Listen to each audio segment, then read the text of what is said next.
Well, 2 weeks ago at the Lemons race at Carolina Motorsports Fall, we had a motor issue at about 12 and a half hours in out of 14. Hopefully it's something simple, but we got oil on the number 3 spark plug, was missing, and got a little smoke out the back. So we figured, let's not tear up the motor. So Monday, the following day, which was about 2 weeks ago, we just happened to find this on Craigslist, about 45 minutes from where we live in North Carolina. So it had an electrical issue, no spark. Went through and checked the ignition switch, which didn't seem to work. Got that working. We finally got fire at the coil, but we didn't get it afterwards. So we kept root causing through the troubleshooting guide and found out the crank position sensor had no resistance. So I went and bought 2, because this is supposed to be a common failure with these. Put it in, and it fired up yesterday. So I think this is November 16th. Got it running. Runs like a top. Sounds actually better than the racing motor. So we are going to pull the motor today. Transmission. It's a 325i manual. It's in very good shape. We were just going to use it at parts car, but right now we're just going to use motor and transmission, and then probably put this back in as we advance our motor program and possibly go to something else. So we'll use this for 2 races, get the other motor rebuilt. It's in the blue car engine, I should say. But yes, this is much too nice of a car to be a parts car. The top is tight, the interior is spectacular. It actually came with a second ECU because they thought that was the issue, but I found only minor things that this needs. But I'm assuming it's a running driving car. I haven't even put it in gear yet. So, but today we're going to start pulling the motor and transmission and bagging parts so that we can go ahead and put it back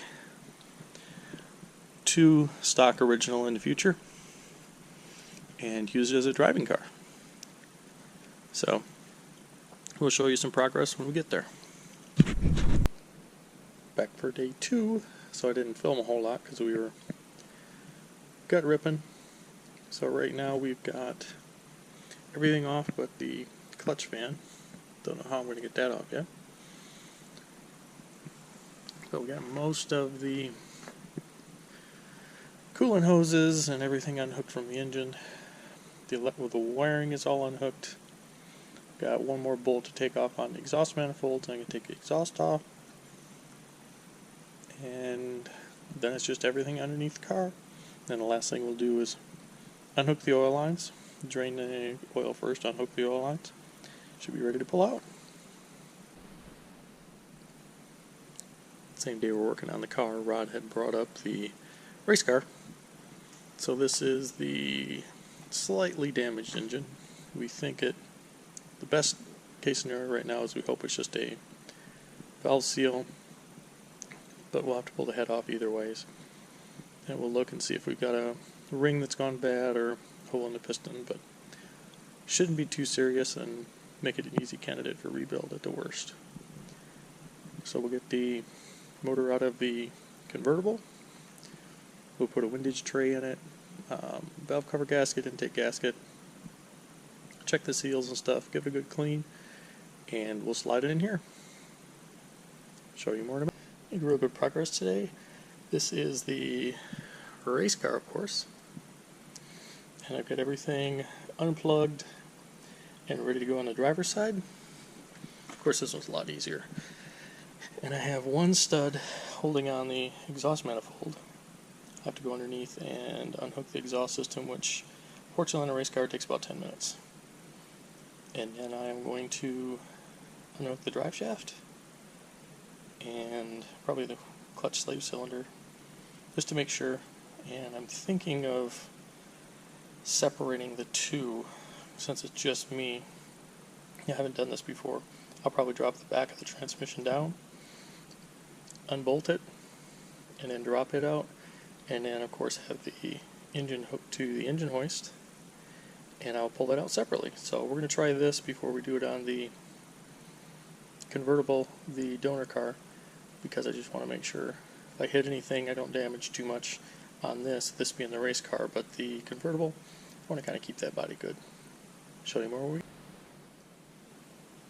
Well, I've got the transmission out of the convertible, the motor and transmission out of the race car, and the last thing I'm going to do is pull the motor out of the convertible.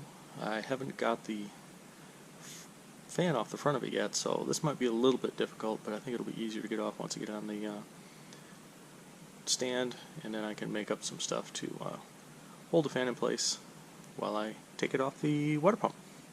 So we're going to try a time lapse and see how this works.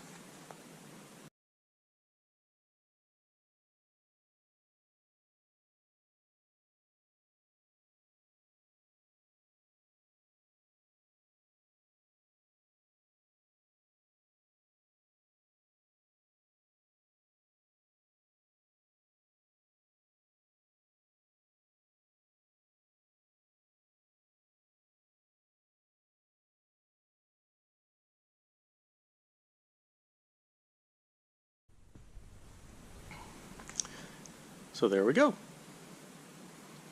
Engine's out.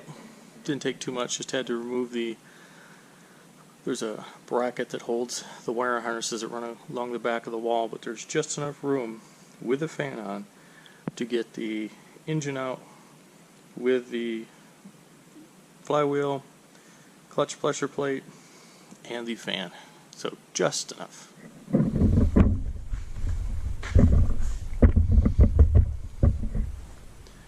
Still swinging.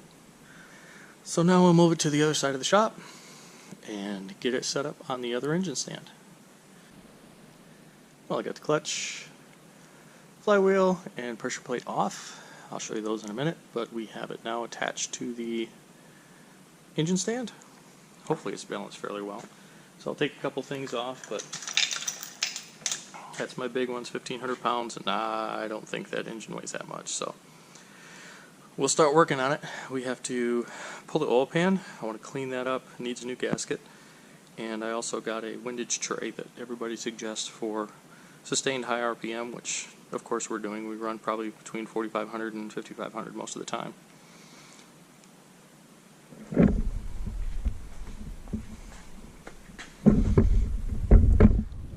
Also, as you can see, probably from both sides, it needs a valve cover gasket, which I've done on the other engine, worked really well. And I also want to, since I've got that off, I'm going to do the valve clearance, and also I have a Gates racing belt and a new water pump kit. And the last thing I discovered yesterday, just before I was draining the engine, is I pulled the cooling lines off, and the oil filter housing is loose. So I did a little bit of research, and come to find out you're supposed to change the oil ring on the O-ring on the oil filter housing probably once every 24,000 miles is what is recommended, and then the O-rings on the line. So they weren't very much, but I got to get them shipped down from Ohio, and probably paid more for shipping than I paid for the O-rings. But I bought extras just like I do with everything else, because if we're at the track and we need something, we will have it. This is the flywheel that came off from the convertible. The engine I just showed you, I think it's pretty stock. Excuse me, looks pretty good shape. I mean, it looks really clean. But there's a lot of grooving. There's no really checks in it, so it doesn't look like it's been abused. It's just been used a lot. It's got the old pressure plate, and the clutch has probably got a little life in it, but for, what is it, 200 bucks, I'll put everything in it when we put it back together. So this is my organization. Everything on the left-hand side, except a few things on the bottom. That's basically a brand new, it's got about 30 hours on it. Flywheel, freshly surfaced, clutch and pressure plate, which I'll put back in the car. And a few odds and ends. This is all from the convertible. And on this side, that radiator there on the middle shelf is from the convertible. We got the new radiator that might have 4 hours on it. More on that later. And all the pieces, parts, I'm trying to, as I get old, I get sick of looking for stuff. So I'm trying to organize everything so when it comes off, all the bolts are with it, everything's installed. I know where all my parts are at. So I'm going to try this. So this is basically behind the race car and everything that's here that we need, including the drive shaft. The other drive shaft is up on my pallet rack. Here is the race car's hinge compartment. It's fairly clean. I'll probably hit it real quick to clean up all the grease and oil and stuff.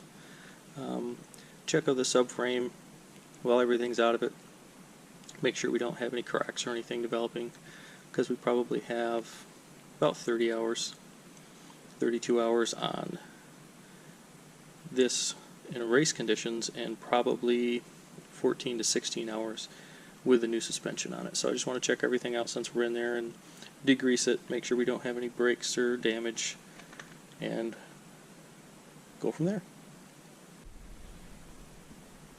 Looks very much the same. A little bit more oily here on the convertible, but what we did was I could pull that power steering pump up, but we just pulled everything off to the side, including the AC compressor. Now looks like it needs a new line anyway, but we didn't drain anything out of that.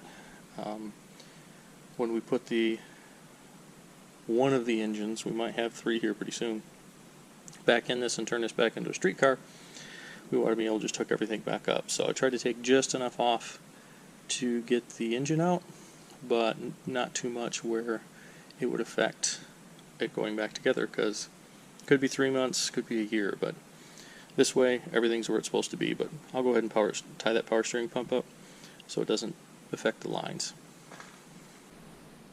Pretty happy with the progress today. We got the engine and transmission out of the convertible. So I started taking all the accessories off that we're not going to need and the things we're going to change and things like that. So took all the spark plugs out and then took the spark plug wires and cap off, because we're going to pull the valve cover off here hopefully tomorrow. Came around, I saw on the water neck we actually have a water temperature gauge tapped in there, an aftermarket gauge, and this doesn't have the threads for it, so I went and pulled that off, and I'll just pull the one off from the other engine. The mount for the power steering pump, power steering pump off. All the hoses, any wiring that needs to be done. So try to figure out how to give it a bath, but it's a Lemons engine, so we might just leave it like that. So we'll check everything out tomorrow and pull things apart and start putting things back together.